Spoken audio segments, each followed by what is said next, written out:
So I'm talking to my business partner. She's looking at me and I'm looking through the window. And she's getting a little bit cross. Paul, will you look at me? I'm talking to you. I was like, no, look out the window. So we turn around. There's a naked man on the roof. We see one leg go up, then another leg go up. Oh my gosh. And then a full reenactment of the Kama Sutra happened in front of the entire office.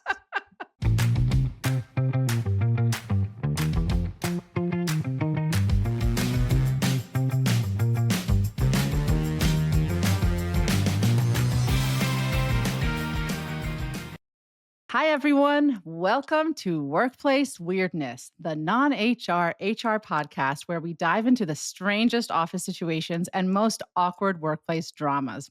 I'm your host, Maya Kadar Kovalsky, and I'm a former chief culture officer and head of people. I've seen and heard it all, so truly no judgments. This is a safe space to get real and explore the cringy, confusing, or chaotic side of office life. So grab your coffee, kick back in your swivel chair, and listen up. Today, we're talking all things brand and strategic growth focused with Paul McDowall.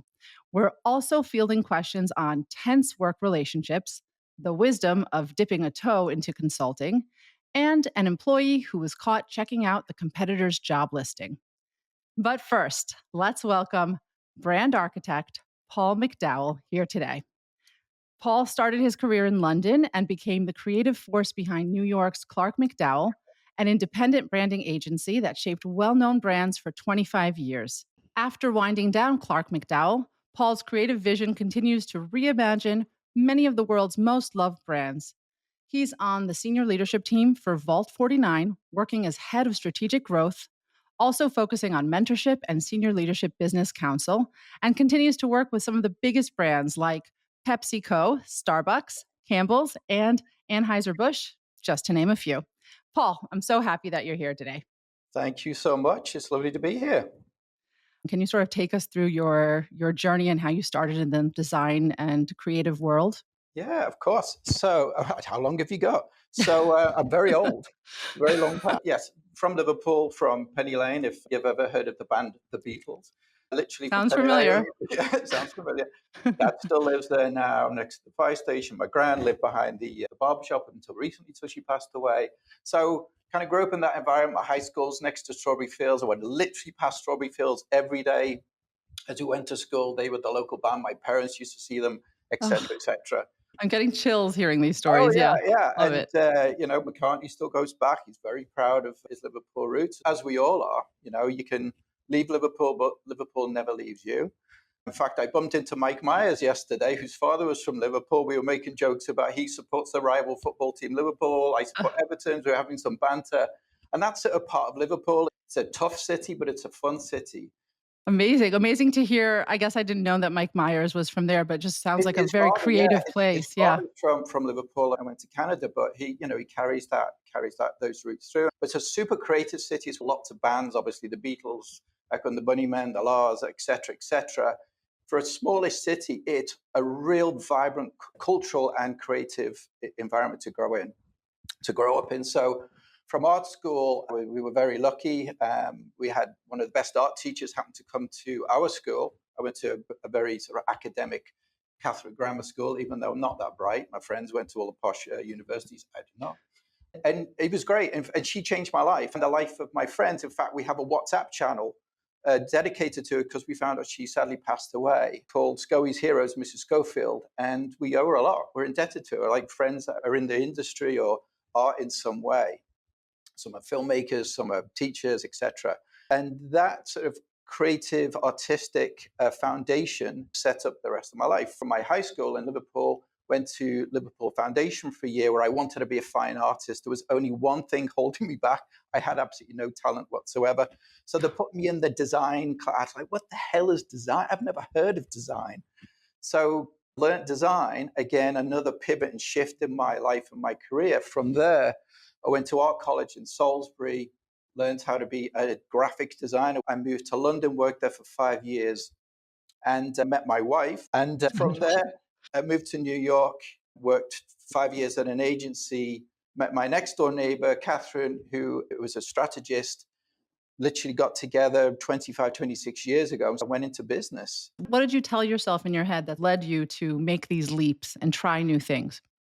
I think it's the folly of youth, maybe at the time, and life's just a bit of an experiment. Well, what have I got to lose? I think it's just being able to say, well, don't be afraid. Like, what's the worst that can happen? And then moving on from there. And also, I never look back. I'm not nostalgic at all. If I make a mistake, I make a mistake. I learn from it, but I move forward. I never, ever look back. I think that's wonderful. And I think that's a great lesson in itself. Did you find that maybe it was an advantage coming from an artistic kind of background to navigate those waters? Probably coming from Liverpool helped a lot because, Also, we're all a bit mouthy and a bit cheeky in my approach. And I'm a very sociable person as well. So I was able to make connections with people and navigate tricky situations through that way. right. I love that. What's the biggest lesson you learned from starting a business? And what was shuttering that business after a successful 25 years? What was that like? What did that teach you? So first off, lessons. Well, lots of lessons. I've been in the business for about 35 years and I still make mistakes every day. So one of them is don't be afraid of making a mistake. If it doesn't kill you, it makes you stronger. Don't be afraid. Like fear is the biggest thing that holds us back. I think if I look back, there are moments where I could have been more decisive making decisions, as in, well, that person's not really working out. You feel, I feel bad for them. It becomes a little too emotional. You're actually doing yourself a disservice. You're doing that person a disservice. More importantly, you're doing the business a disservice as well. So it's really important to be very clear on what your objectives are and be very open and very transparent. The way we do things, the way we treat people it's where the emotion comes in, and it's treating people with empathy and humanity as well. So I think making some decisions earlier would have been better. So I think that's a really important one. Being yourself. So when we first opened up the business, we would look at all the other agencies that were really successful. Like, oh, we need to be a scaled down version of this agency or scaled down version of that agency. And in the end, it's like, well, why didn't we just be ourselves? And then define your authentic self, your own tone of voice. Then that took away a lot of the pressure. I thought I had to be something and somebody I was never going to be. As you can tell, I am who I am. Hmm. So I think realizing the value that you actually bring to relationships or to businesses and feeling your own self-worth. I can have been maybe a little overly humble in the past, and that's also not a helpful thing. As Morrissey said, shyness is nice, but it's not always the best thing. It's so true. Right? I've learned that lesson too. And then if we let ourselves just feel good about what we bring, and then surround yourself with good people, and they can be better than you at certain tasks, that's great, because all boats rise. Your job is to manage and bring out the best of those people. It's not to keep them down because you feel too scared. Absolutely. And it's a classic management 101 thing. And it's one of the earliest things that we learn and one of the hardest things that we do. Absolutely. Okay. So now the other side of that is how to keep your own ego in check, and like any tips or tricks on that? Because I know that's a very difficult thing. But yeah, ego is good and important. We all have it in some ways. But remembering that we are no more than what we will ever be is important. Also, ego holds us back because ego silos us and it destroys culture. Obviously, at a macro level, we see it on a political level, on a global level, but also at a micro level as well within workplace communities. And it's non-productive being a manager. You need your people around you and you need to build them up so they build you up, and the business is a success. So objectifying, why am I here? What's my role? Is really important, because your role is more than yourself. It's you are ultimately building a business and sustaining that business. And that's how it works. So we heard some lessons about your journey, I guess, through the business. But now I want to understand, how did it feel then to not be the boss anymore? Are you okay with that? Are you missing it a little bit? I am so okay with that. It's funny because I'm still in touch with a bunch of my old teammates and employees. And one of them was like, I was wondering how you would feel not being the boss. And they said, you seem really happy. I was like, yeah, I am. So ultimately, it was a strange transition that lasted for like, I don't know, about a good 4 hours. And then it was like, oh, this is fine. And I've also, to be fair, doing this for a long, long time. So I've sort of passed that. And the position I'm in now, I'm absolutely loving. So one is at Vault Footing. I'm working with a couple of my really, really good and close friends. a bunch of new pals as well. And it's more like a peer-to-peer relationship. I'm able to bring in not just my successes, but also my failures as well, and say, I made this mistake, learn from what I did wrong. And I have no problem or ego about saying, I messed this up, I messed this up, I messed this up. But do this, do this, do this. I know what my role is here, and I'm very comfortable with it. And I don't have to take the stresses and strains away that I know business owners own and carry and shoulder all of the time. It was good to be emancipated for those things because it gave me the brain space and the emotional space to focus on the things I knew I was good at or wanted to do more of. And from a personal level, also from a professional level as well. I'm so happy to hear that because sometimes it feels like you might have a period of mourning or missing a former life, but it doesn't sound like you went through that too much. No, not at all. It was great. So my deal with Vault is I work for a few days and then I do my other things as well on the side. And one of them is wanted to get back into fine art and actually prove there is some glimmer of talent in there somewhere. So I look forward to seeing your work, actually. And it's funny because as a young person and as an artist, you might have not leaned into some of your strengths because people told you, no, you do design or whatever. In other words, they chose for you in some capacity. It takes a certain kind of personality to say, I'm going to do fine art anyway. Like, this is the time now to lean into it again. So I love that. It's well said. It's well said. And I think we can force ourselves into situations that we think we should be in. And I'm a big believer in listening to intuition. Our subconscious brains work much, much faster than our conscious brains.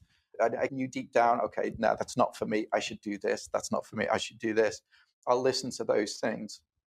Gut instinct is there for a reason. It's why we think with our stomachs. Thank you for your insights. Let's actually take the conversation now into branding. So you've worked with some of the world's biggest brands like Starbucks, Post, Cereal, Xfinity, and many more. What does looking at a brand's history tell you about how to shape its future? In other words, how are you coming to the story and how do we then move that story forward? Right. So for a brand to survive, you need to survive in culture. You need to make those emotional connections. You need to be relevant to culture. So if you go back to your roots and understand what is it that makes you special, what's that secret sauce, what is about your DNA that is relevant to whomever your target consumer might be, why is that relevant to culture right now? And then defining your character. As businesses, you forge the character. So look at all the great organizations around the world that have been around for a long, long time.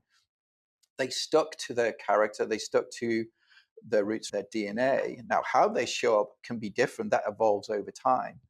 But who they are, you can see when brands try to follow trends or play the Me Too game, they collapse and they crumble. They've lost something. And so it goes back to being one's authentic self. So it's going back to being confident with who you are and knowing that what you bring is relevant to the people that you want to connect with. So what is that relevance? And then So essentially, we were talking about brand the whole time, and I just didn't know it. basically, yeah. Thank you for your input there, Paul. I ask every guest as they come onto this show, what is your weirdest workplace moment? And really, I do mean, when was those bad drama moments, those embarrassing moments, those moments that you really learned from or just made you think? So I'd love to hear from you. So I'll tell you one story that was very weird. And it wasn't about drama or anything, but it was just a funny thing that happened. If you imagine offices in New York, in the Lower East Side of New York, fairly smallish buildings, about 5-6 stories, flat rooftops. A lot of them are people's homes. Our office window looked out from 11th Street to 12th Street, just one block over, and there was a roof deck past. So I'm talking to my business partner. There's a window literally behind her, like there's a window here. She's looking at me, and I'm looking through the window.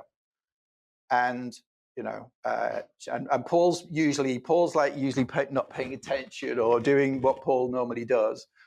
And she's getting a little bit cross. And it's like, and I'm leaning over and I'm looking out the window. Paul, I'm leaning at Paul, will you look at me? I'm talking to you. I was like, no, look out the window. So we turn around.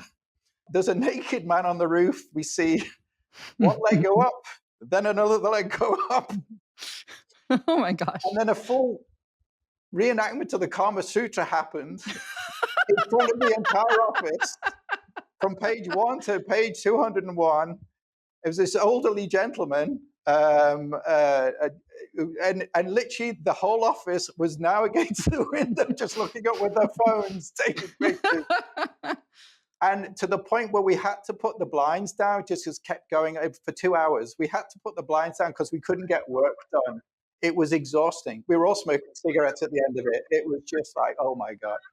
And it was like, how often does that ever happen at anyone's office? So I think that's probably the weirdest thing I've ever seen. That's really funny. It reminds me of Friends. Don't they have like that character in Friends where he's always naked or something like that? It's part of city living. But Right. It was real life. yeah.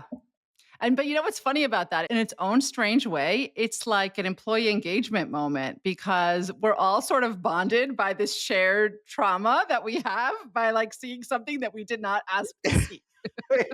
Exactly. And it's sort of, and those are, those are a little bit of strange, but it's forging those little moments of, okay, it wasn't a drama moment, it was a humor moment, but quite Right. alarming in its own way.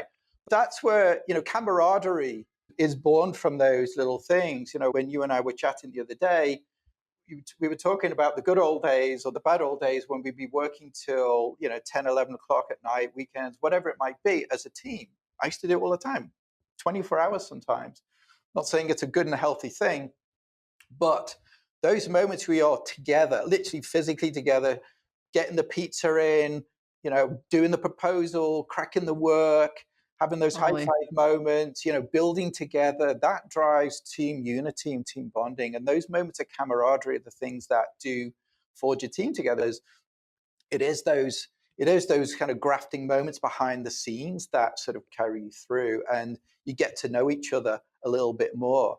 You get to appreciate each other a little bit more. We show our vulnerabilities a little bit more, and we chat a bit, or whatever it might be. And we Totally. peel back the layers on who we are. So the veneer, that sort of that extra self that we put out there, gets peeled back, and that can be a very healthy thing. And ultimately, we're all just vulnerable human beings trying to get through this nonsense together, and that's what we do. Amen. So beautifully said. Exactly that. Exactly that. Thank you for sharing. That was very nice. That was a good one, I have to say.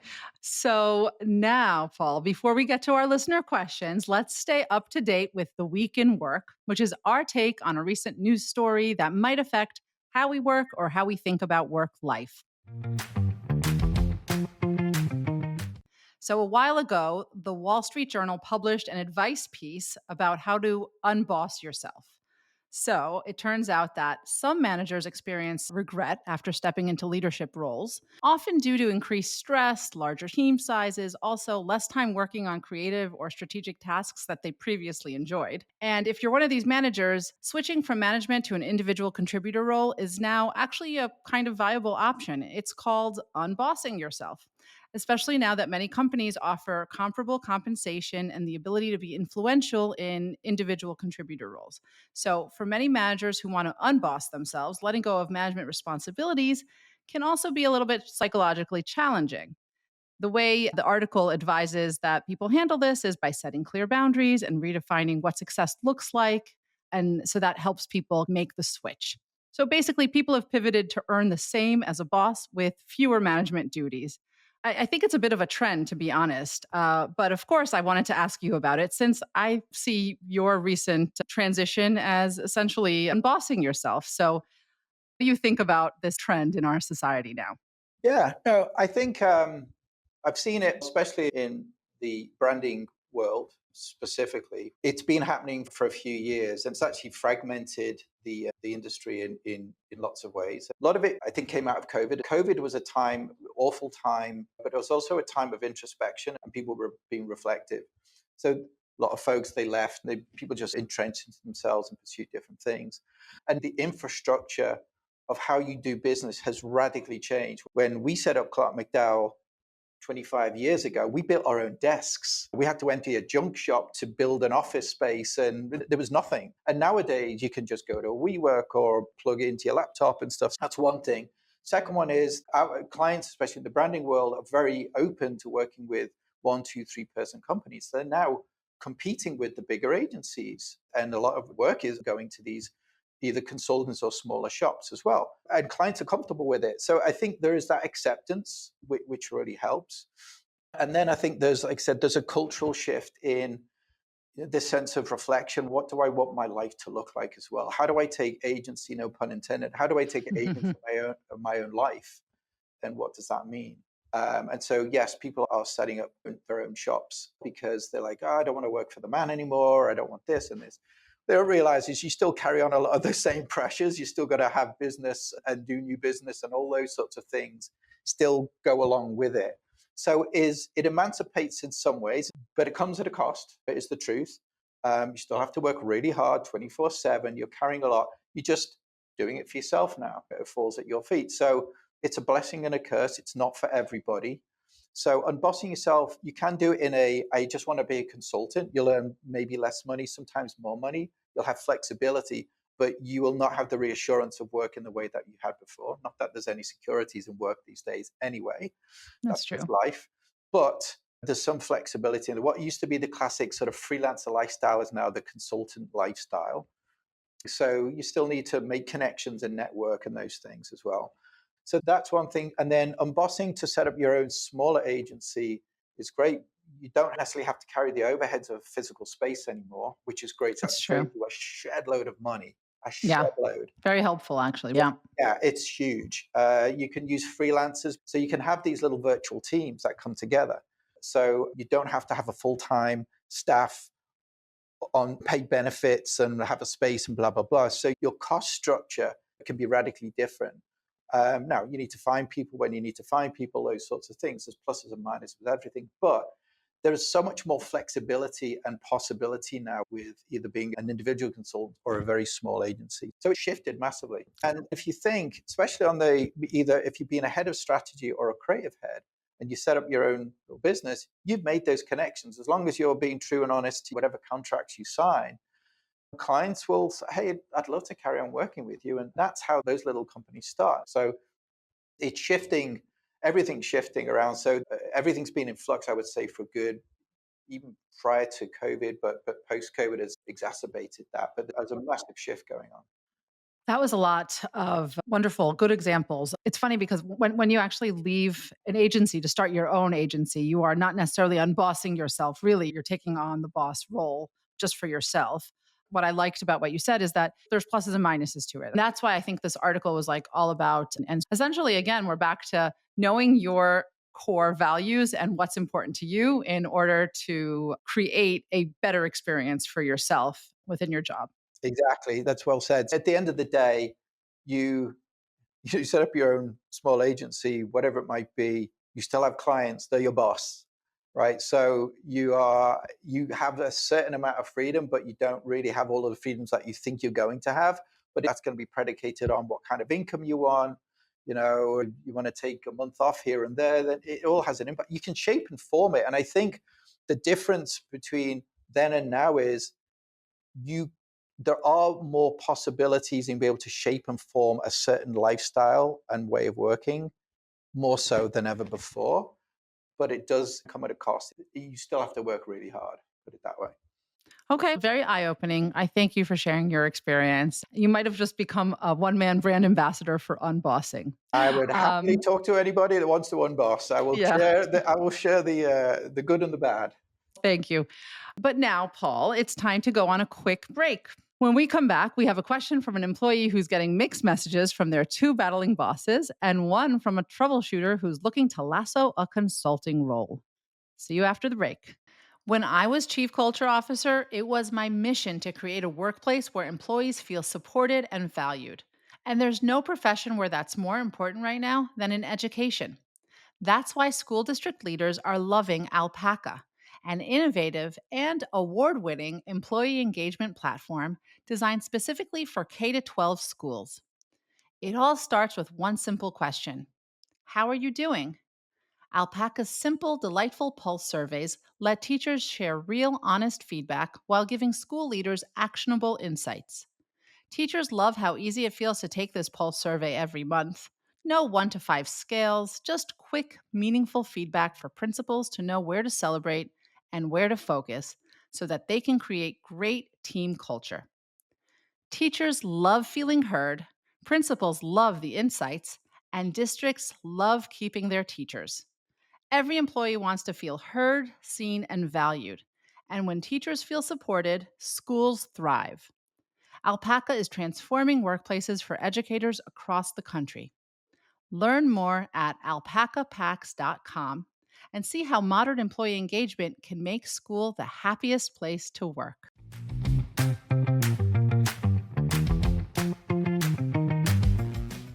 Welcome back to Workplace Weirdness. I'm here with brand architect Paul McDowall.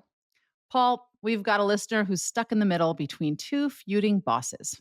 Let's check it out. Dear Maya and Workplace Weirdness, I work for a senior director who has a really tense relationship with their boss, the VP of our company. The tension is pretty obvious as our whole team has seen them butt heads in meetings, but it doesn't feel like my place to step in. I'm currently working on a presentation I'll be giving to the entire company, and I've been getting feedback from both of them. The problem is they have completely different ideas about what the presentation should be. My boss wants me to add more content, while the VP wants me to shorten it significantly. I told my boss I was getting conflicting feedback, and I suggested we all sit down together to figure it out. But every time I try to schedule a meeting, neither of them can seem to find the time. I'm stuck in the middle and don't want to get involved in their tension. What should I do?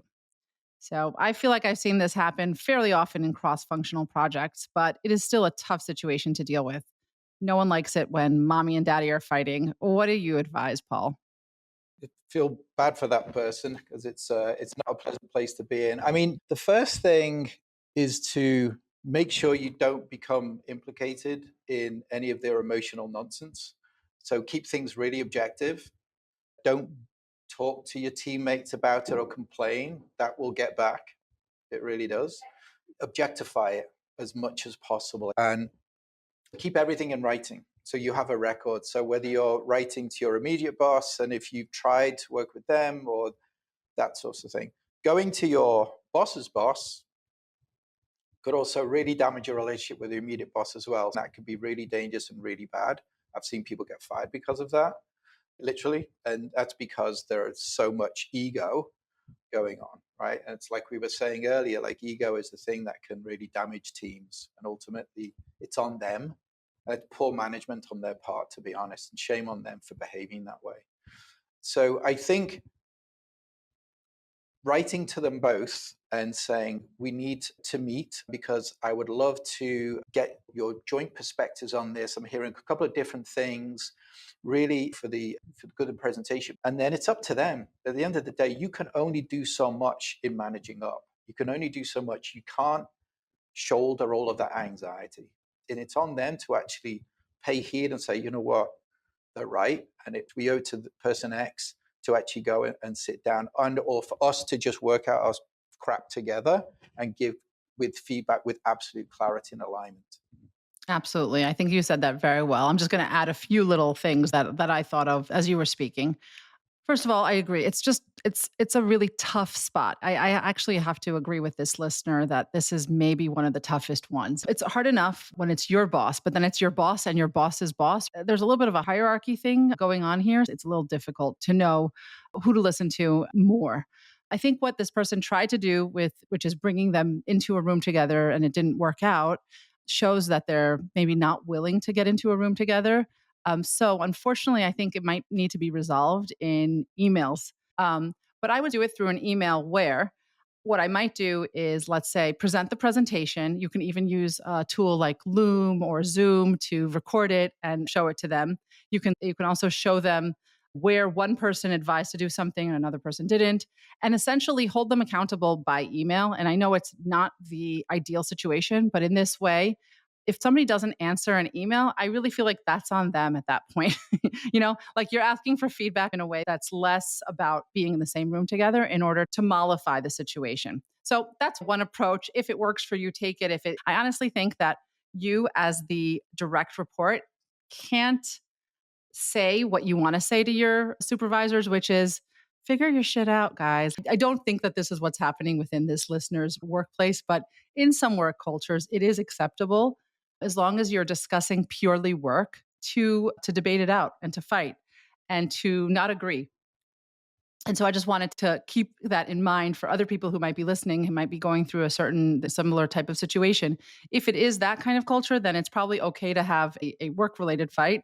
and then basically be friends right after it and alleviate any misunderstanding of what we disagree about at work is work, but we are also friends. Like we can still be colleagues that are cordial and respect each other. Yeah. And then if this continues, listener, I would also say, look around for another Move on. team perhaps, or Move on. another way to fit into this organization, because it might repeat itself and that could be uncomfortable. I think this employee is stuck in a really tough situation, but I hope that our tips did help move them forward. And so we wish you good luck, listener. Our next listener question is about a customer success employee whose clients love them to the point where other opportunities are opening up. Maybe. Here we go. Hello, Workplace Weirdness. I work full-time in customer success at a B2B SaaS company. Lots of onboarding, troubleshooting, and trying to keep clients happy. Lately, a few of those clients have actually asked if I do freelance work, which got me thinking maybe I could go out on my own and help smaller companies build better onboarding and retention strategies. The idea of consulting is exciting, especially in thinking about how I'd get to be my own boss. But it'd be a huge lifestyle change, especially the part where I'd no longer have a manager or a steady paycheck. How do you know when it's the right time to leave a full-time job and start something on your own? And how do you build momentum early on? So, Paul, thoughts? How did you make the leap? So what's important is, depending on where you are in your career trajectory, I see people that have set up businesses right out of school. You have to learn on the job. So there's some sort of foundational skills that you have to build it over time. So I would stay in a place where you're getting those foundational skills and making sure that you feel good enough and set up enough that you can actually transfer those to your own thing. And that's one thing. Second one is, keep asking yourself, the hardest question is, what do I want? That's the hardest question in life, is what do I want? And to have clarity and to know exactly that's what I want at that moment, then do that thing. Then you got the practical stuff. Look at your contracts, making sure you're not soliciting any work that you shouldn't be soliciting, all of those sorts of things, because they will come after you and they will make your life an absolute misery. And then it's not how you want to get into business. You don't want to you want to be clean, keep your hands clean all of the time, and do things on the up and up, always, always, always, always. And then think about the lifestyle. So there's lots of positive things and there are lots of realities as well. Having to go and get new clients and new business is a big deal. If you don't have them, you don't work. So you don't work, you don't eat. So all of those things. Exactly. So you need to make sure that you have enough of a network that you can start, and then you've got to keep growing that network. So your job is to now push the business, to get new business, to run the business, to deal with all the crap, to deal with the lawyers, blah, blah, blah, all that sort of stuff. And if that sounds exciting to you, then do it, and then don't look back. You can always go back and get a job at some point. Don't be fierce. Don't be afraid of doing it. It's just like, know what you're running towards as opposed to running away from something. So many of the same sentiments that I had as I was listening as well. First of all, really amazing that this person has these customers that love them so much. I think that's wonderful. But that doesn't necessarily mean that you can right away make that leap. I have a few different things that first jumped up to me. First of all, similar to what you said before, I would say first make sure that your day job will allow you to pick up some freelance work, because in other words, if you want to pivot slowly into the role, do it like a side gig as a consultant, there are sometimes contractual limitations to what you can do. So first figure out those legal status of your current contract. But assuming it's fine, then you can, of course, try to live in both worlds for a little while and see how that feels. If you wanted to make more of a commitment, you could even reduce your hours at work. Lastly, another thought that I had as I was listening, it could also be a really good time to negotiate your contract. Maybe you want to stay in this role, but do more of the parts that you love. That might be something that just didn't occur to the listener, but I wanted to put it out there that sometimes we think that we need to leave in order to make our situation better, but sometimes it's about understanding what you like in your role and expressing that. And then you'd have some of that built in and baked in, but with the job security. Those are some ideas. I loved everything that you said, Paul. Do you have anything to add? Ask yourself those big questions about, what is it that I fundamentally want and why do I want these things? So it's all about, what's my motivation, what's behind it, and really unpacking it. and then using that to make your next decision. Yeah. I think you gave such wonderful advice. Yeah, and navigating with your current company as well is really important, because if you're taking clients with them, they're not going to just like, great, no problem, see ya, have fun. They're gonna really make a play for those clients, really make a play. So you got to be prepared for that. So try and do it with as transparently as possible in a smart way. Don't burn any bridges. Like I said, be on the up and up, and take the moral high ground every time, because they'll find those little flaws and they will go after you. So be very honest and true and as clean as you can be. It's interesting because you're right. You're absolutely right. And there's almost no way that they would let you be in competition with them and for those clients. But Right. really, really well put. Okay, well, if we don't have anything more to add to this, listener, I'm just going to wish you good luck with your situation. I really hope that you do make the right call for yourself. We wish you a lot of luck on that journey. And now we'll move to the Zoom nightmare we've all dreaded. Every week, we cover one question addressing the kind of cringeworthy work event that can make you close your eyes and hope for the best. This week's cringeworthy question involves a Zoom call where the manager saw something she definitely wasn't supposed to see. Dear Workplace Weirdness, I was on a Zoom call with my manager, sharing my screen to walk through some client notes, and completely forgot I had a tab open to a job listing for a very similar role at a competitor. It was just sitting there in my bookmarks bar, bold as hell. My manager didn't say anything, but she definitely paused. I've been spiraling ever since. I feel like I just outed myself for job hunting while still employed. Did I just burn a bridge that I didn't mean to? Should I take initiative and try to talk to my boss about it? Well, in lieu of the story that I just heard, I'm happy it's just a job listing. I thought it might be like a naked picture or something, but I understand this person's panic. How would you handle a situation like this, Paul? So I wouldn't sweat it that much. I mean, the reality is, I knew all of my team were looking for jobs. Recruiters recruit you all the time. They get phone calls, they get pinged on LinkedIn. People are curious. I did it when I was when I was an employee. It is what it is. We all have to be grown-ups and realize that it's going to happen. So I wouldn't stress it, to be honest. A couple of things. One is, bring it up is just, no, don't do that, because that's opening up a terrible can of worms you don't want to open up. So keep those worms in that can. The second part is, ask yourself, why are we looking? Because it's just idle curiosity, or a bit of ego flattery? Was it just flirtation? Or is it something more behind it? So what's that motivation? And really ask yourself, like, why? Right. And also, is it the worst thing that the boss knows you're looking around? It's not like you want to mislead them or anything if you're not. But on the other hand, I think most bosses are aware of that and might make it more competitive for you. Exactly. And if you're a valued employee, then they got to ask themselves, hang on a sec, why are they looking? What are we not doing right? So hopefully it's a message for those guys. It wasn't an aggressive message. It was an accident. And it can work in your favor in some weird ways. They might bring it up to you. I very much doubt it. But I think internally they'll be like, okay, what can I do to keep them? If they're smart, they'll be sitting down, hey, how are things going? Like, what could we be doing better? Exactly. But that's on the manager. It's not on you at the end of the day. And so the manager needs to be asking the question rather than you worrying about yourself. So it's on them. I agree with you. And also, it's funny to say, but like I look at job listings all the time. It could totally happen to me. I want to know what's out there. I want to know what's happening in the world. First of all, I'm not even sure if the manager registered necessarily what you registered. On the other hand, if you want to have something prepared, like a canned response for if they do bring it up, you could. And I think it's a time for also a candid conversation. If you did have some sort of motivation, I think you can actually take that moment to talk about it if the manager brings it up. But if the manager does not bring it up, I don't think you have to say anything.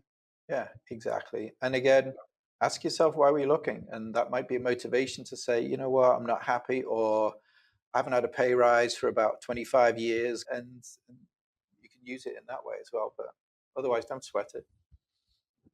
Love it. From refereeing your bosses to shutting down that TMI website, we've run the gamut of workplace weirdness today, and that's our show. I want to thank you, Paul, for sharing your brand and strategy insights today, as well as your personal, spiritual, and career insights. It was really, really eye-opening, and I thought it was great. Do you have any last thoughts to share with us? Well, one, thank you. It's been great. I have to say, it's been a lot of fun, and I love doing this, and it gives me joy. And I think the word joy is a really important word here because I had lost a lot of joy for several years, and I was very, very unhappy until I left, and I found my joy again. And it really reminded me it's about joy, and it's important that we do try and find that joy. And it's not in a glib way; it's in a fundamental way to bring that joy. It's the things that make you feel fulfilled, the things that make you feel happy, the things that you want to do that define and fulfill your purpose as well. And that to me is the ultimate goal. Yes, money's nice and bougie olive oil is very nice, but like really doing the things that you want to do and motivate you is really critical. We've only got so much time. We're on that journey right the way through, and there's a thread that pulls through that entire journey, and it's fulfillment. It's about happiness. It's about connection. It's about doing the things that you want to do, making a difference in the way that you want to make a difference, and contributing to your company, but also society as a whole. It's about doing things in an altruistic way as well, and that carries us through as individuals and also a community. And ultimately, we all benefit from that. Well said. When you act with altruism, you come out of yourself a little bit, but then you also get it back tenfold and you feel purposeful and you feel like the stars are aligned. There's one phrase I've told myself for years is the world doesn't need another asshole. So don't be one. Good one. Good thing to always remember. Thank you again for all your insights. We really appreciate that. And I'm sure our audience will as well. We'll be back soon with more workplace weirdness. If you've enjoyed our dive into the strange and funny side of office life, don't forget to subscribe. And if you've got some weirdness in the workplace, drop us an email at info@workplace-weirdness.com or leave us a voice message at speakpipe.com/workplace weirdness. We might feature your question in an upcoming episode. Until next time, this is Maya Kadar Kovalsky reminding you to embrace the quirks and make the most out of the office chaos. In the meantime, keep working and whenever possible, stay weird. Today's show was produced by me, Maya Kadar Kovalsky, and Felicia Wang, and written by Dana Burnell. Molly Citram is our content curator. Thanks to Billy Samoa Salibi and the rest of the team at Podify, who helped engineer this episode. Thanks also to Paul McDowall for joining us on today's episode. And thanks to you for listening to Workplace Weirdness. Make sure you're subscribed to the show on Apple Podcasts, Spotify, or wherever you listen to podcasts. We'll be back next week for another breakdown of all things weird from a workplace near you.